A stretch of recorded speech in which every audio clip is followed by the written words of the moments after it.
Getting a gig freelancing is the ideal situation for somebody who wants to move abroad.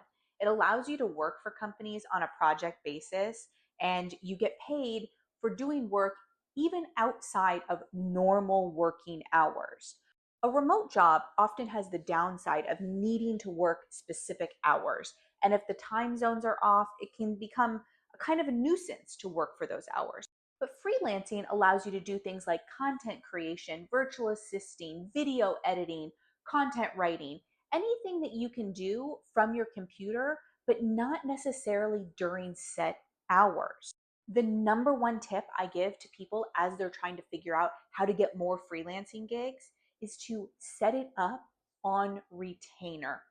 Instead of working on a project basis or on some sort of hourly basis where you're choosing the hours, try to get companies to have you on retainer, where you have agreed to work up to a certain number of hours for consistent monthly pay.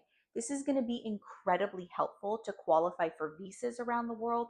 And it's also going to just be helpful for you for budgeting purposes so that you know how much you're getting paid from month to month because that retainer amount is consistent.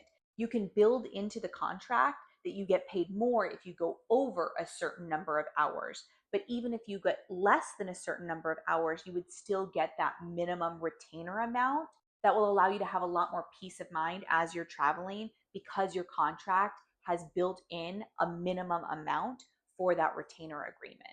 A lot of people wonder why a company would hire someone on retainer instead of just hiring a full-time staff person.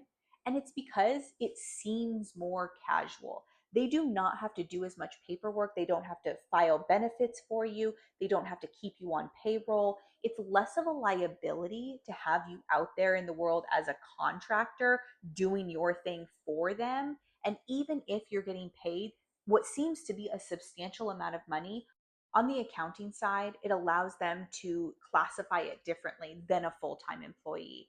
Just make sure that you have written into your contract that they can't cancel immediately. They have to give you 90 days notice. That will allow you time to find more clients to fill that gap in your income without losing that money immediately.